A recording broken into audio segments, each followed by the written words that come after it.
Hello everyone, आप सभी का स्वागत है हमारे यूट्यूब चैनल पर जहां पर आज हम 8th पे कमीशन पर हम एनालिसिस करने वाले हैं। हमारा क्या फिटमेंट फैक्टर रहेगा, सरकार किस फिटमेंट फैक्टर पर काम करने वाली है और मैं आपको 3 फिटमेंट फैक्टर से अपनी सैलरी का कैलकुलेशन करके बताऊंगा।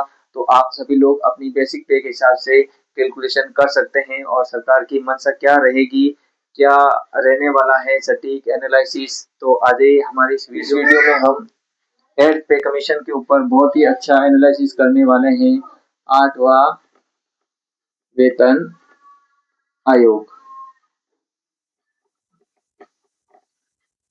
अब एक चीज ये कंफर्म हो गई है कि आपको 8th पे कमीशन मिलने वाला है, क्योंकि 8th पे कमीशन की पहले घोषणा हुई थी, लेकिन अब इसकी एक कमेटी गठित हो चुकी है। तो ये कंफर्म हो गया है कि 100% आपका वेतन आयोग आने वाला है और इसकी घोषणा भी होकर इसका कमेटी भी गठित हो गई है।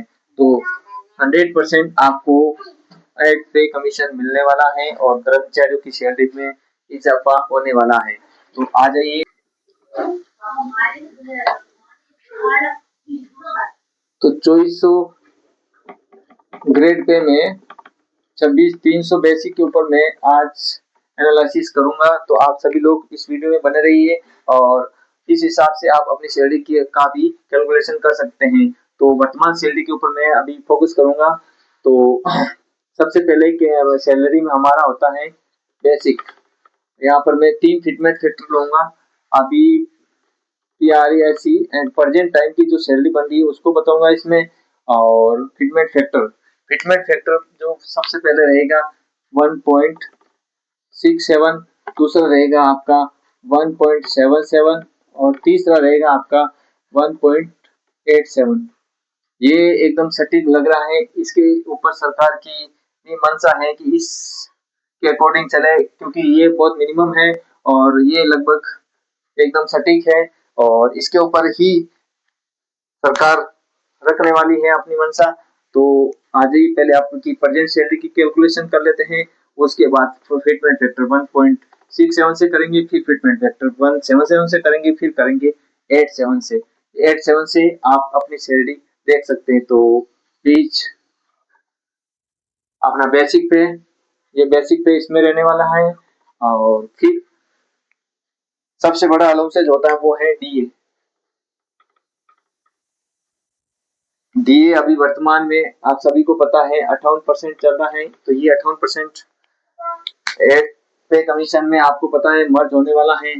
और इसको उसके बाद में आता है टीए, ट्रेवलिंग अलाउंस। इसमें टीए रहने वाला है। उसके बाद टीपीडीए, टीए के ऊपर डीए।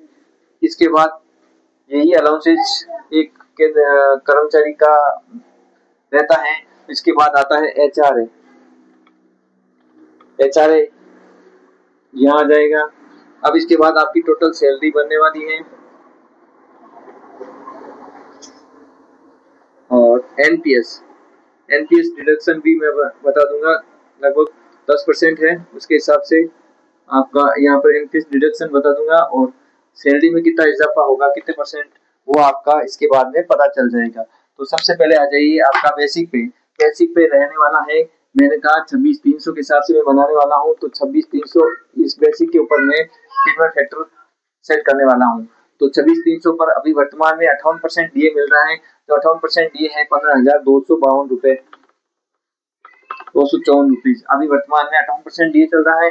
और इसके बाद आपको जो टीए मिल रहा है, आप सभी को 1800 रुपए मिल रहे होंगे अभी वर्तमान में, जो 2400 ग्रेड पे है या इससे ये बेसिक पे के ऊपर डिपेंड करता है। अगर 21,000 बेसिक नीचे है तो आपको इससे 900 रुपए मिलने वाले हैं और आपका 21,000 से एबव है तो आपका 1800 रुपए टीए मिलने वाला। अब टीए के ऊपर डी मिलता है, आप सभी को पता है। तो ये भी वापस 58% रहेगा। किसका? इसका 1800 का 58% रहेगा 1044। अब आपको एचआरए मिनिमम से काउंट करना है 8, 16 और 24, 3 है। तो हम यहाँ पर सिटी के हिसाब से वाई सिटी के हिसाब से करने वाले हैं। तो वाई सिटी ले ली यहाँ पर 16% है, तो इसका 16% अपना बेसिक का 16% अभी वर्तमान में लगभग 20% चल रहा है। कई वर्तमान में आपको अच्छा मिल रहा होगा 20%, इसके हिसाब से अभी ये 20% है वाई सिटी के हिसाब से।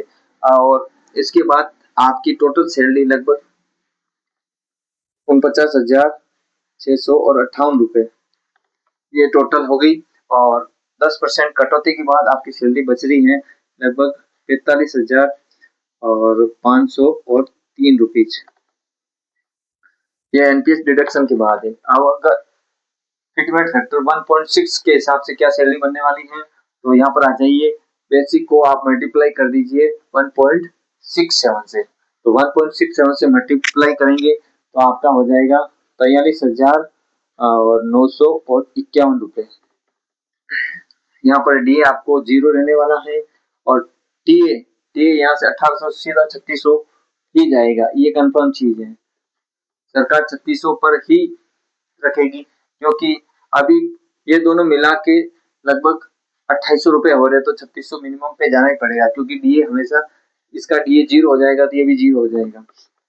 अब इसके बाद एचआरए इसी हिसाब से चलेंगे तो 7,032 रुपए रहने वाला है।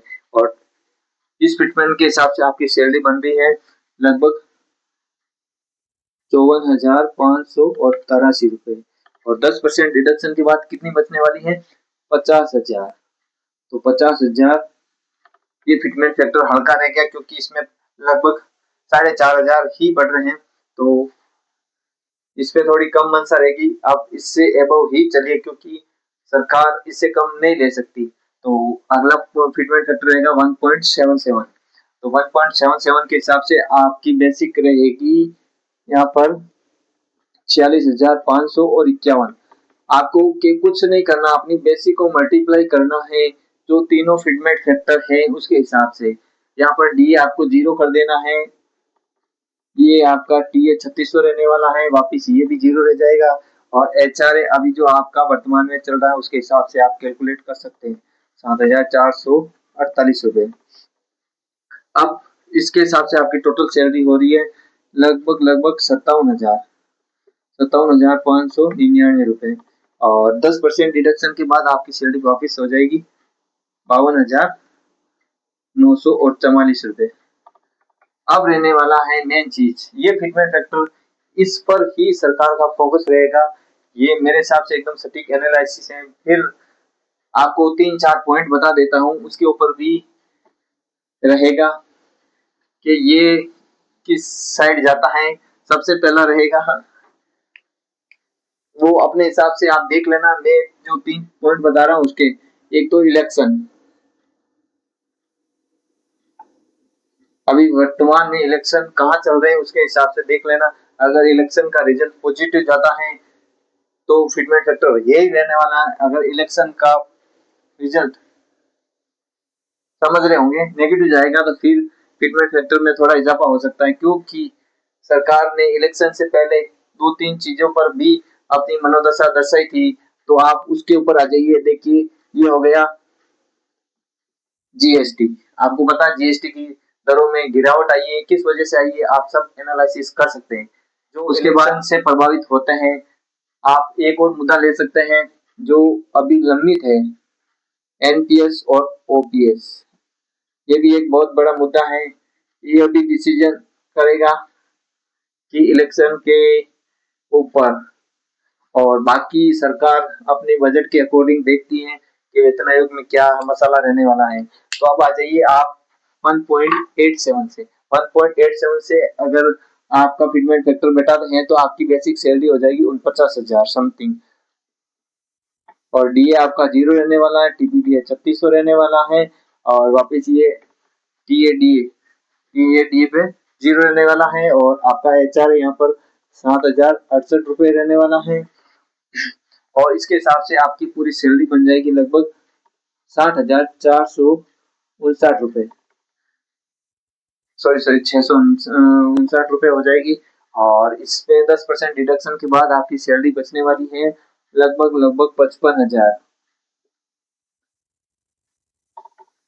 अब एक चीज आप देख सकते हैं, तीनों फिटमेंट फैक्टर में आप देख सकते हैं कि हमारी सैलरी में कितना इजाफा हो सकता है। अगर ये फिटमेंट फैक्टर सरकार रखती है तो हमारा फिटमेंट फैक्टर के हिसाब से लगभग 9.44% का इजाफा होगा। फिटमेंट फैक्टर 1.77 रखती है तो 14.06% का इजाफा होगा। अगर फिटमेंट फैक्टर 1.87 रहा तो 18.36% आपकी पूरी सैलरी में इजाफा होने वाला है। तो आप खुद कमेंट करके बताइएगा कि फिटमेंट फैक्टर कौन सा सेट बैठ सकता है, और जिन कर्मचारी को अपनी सैलरी का एनालिसिस करवाना है तो वो कमेंट सेक्शन में ये मेंशन कीजिए कि वर्तमान में उसकी बेसिक पे कितनी है। तो ये सभी कर्मचारियों के लिए बहुत खुशी की बात है कि 8th पे कमीशन की घोषणा के बाद कमेटी का गठन हो गया है।